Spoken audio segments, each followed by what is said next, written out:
Hey family, welcome to Luminate. Thank you so much for coming back. I really do appreciate all your likes, your subscribes.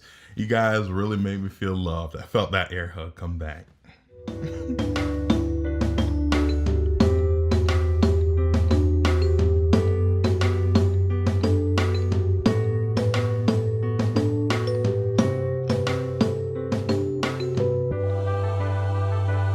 Today on Illuminate, we will be talking about a deep subject. Yes, we're jumping in both feet. First subject. This, as the title implies, is the question of being an intellectual Christian. Is it possible to live in both of those realms at the same time? Intellect is defined as gaining knowledge from education or learning, whereas faith in society's views is more of a making decisions based on intuition or based on a feeling. These two seem to clash, and in our society, we see many different views on these subjects. Our universities and our educational institutions are, for the most part, atheistic, where someone professing their love of God or Jesus is against the culture and many times against the policy. And that is not something that is just at universities and colleges. Honestly, it's in middle schools and elementary schools. Also, faith is kind of the opposite of intellect. Karl Marx said that religion is the opiate or the drug of the masses that kind of keeps us dumb and docile so that the powers that control religion can keep us in check. Our scriptures on faith tend to point towards us not leading onto our own understanding in the first place.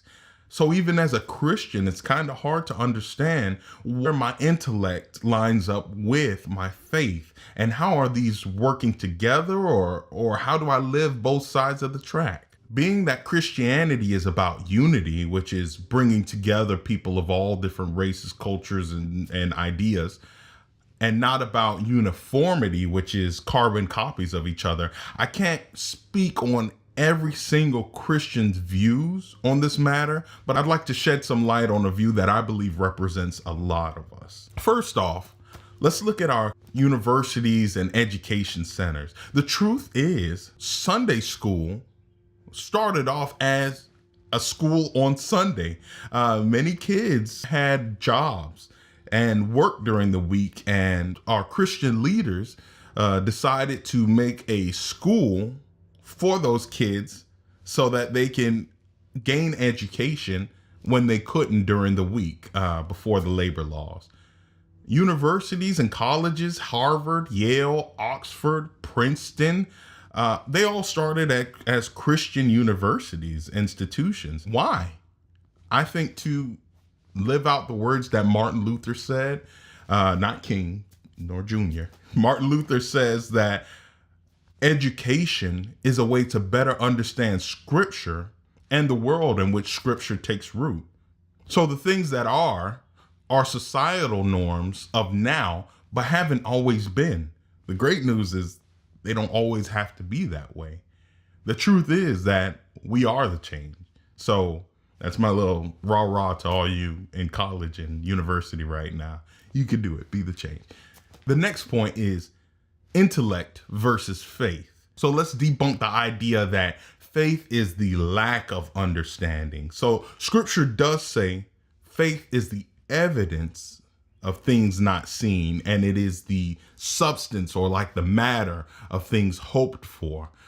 In order to say that faith is when you are looking for something and you are trying to touch something that you believe in, but you can't see it. It is almost that manifestation of it. So you can hold on to your faith while you can't hold on to the thing that your faith is holding on to, like oven mitts. Can't hold on to the hot pizza, but you can hold on to the oven mitts. So my intellect will get me to a certain point, and that point does not meet with me doing something or me being a part of something. My faith is what bridges that gap. All right, let me borrow your imagination. Okay, Think way, way back to when you were a small child and it might have been your first time at the top of the slide. Kind of scary. Climbed all the way up there and your parent, your mother, your father is down at the bottom saying, slide down, I got you. So at that point, you already had an idea of what pain is and what falling down is. I was very imaginative, so I could always imagine me splatting on the concrete or splatting on the mulch. So I was reluctant to do things like that. I'm not one for roller coasters and rides like that. But my parent at the bottom said, slide, come on, I've got you. Or jump into my arms, I've got you. If my father had said, Leon, the force of you jumping from a height that high is X, and my catching force is Y, so it will exceed the amount of no, that information would not have caused me to jump. That processing and understanding and knowing would not have given me the courage to jump. My father said, jump, trust me. In that moment, I had to understand that it's not about my strength, it's his. I even closed my eyes because it's not about the information that I'm receiving, it's his. I trust his eyes more than I trust mine. So in that moment, I saw my father, I closed my eyes, and I leaped, and he caught me. Happy ending. All right. I didn't splat on the concrete, so that's always good. But in that same way, I trust God's intellect over mine, understanding that he created all, he knows all, he sees the end of all, so that his understanding is greater than mine. I might look around and I see what I think I want. I might see these lives that look better than mine. I might even see people that I want to have in my life. And I say, my eyes and my steps want to follow that path. But God says, trust me. Jump into my arms. Close your eyes. I'll never leave you. I'll never forsake you. I won't drop you. And in that, I trust. Not on my own intellect, but on his. So that's not to say that my intellect has no place in this world. God gave me my intellect. But scripture tells me that the beginning of all information or of all learning is God.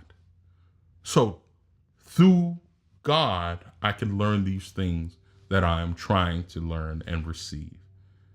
I hope that I added to your life. I hope that we continue to pray together, and I hope that you have a great week. Thank you. I love you. Big hug.